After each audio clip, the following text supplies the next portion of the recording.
Telli telli durnam, hara uçursan, məni qoyub gedən, yarı soruşan, dağları soruşan, yarı soruşarsan.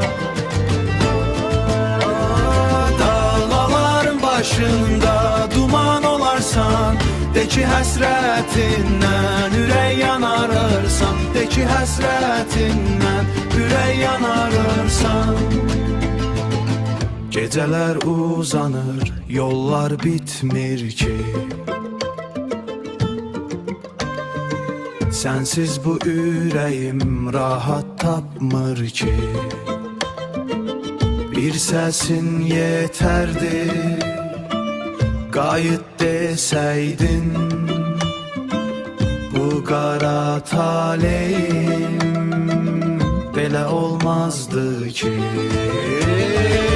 Telli telli durnam, hara uçursan, məni qoyub gedən, yarı soruşan, dağları soruşan, yarı soruşarsan.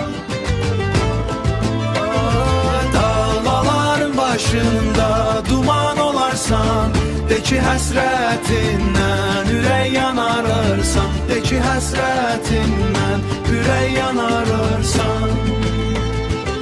Telli telli durnam, qanadın yorulmaz, mənim göz yaşım heç zaman qurumaz. Bir gün qaydarsa o nazlı yarım, bu qəmli dünyam gülə bürünər az. Küləklər adını pıçıldayanda, ümidlər doğulur qaranlıq anda.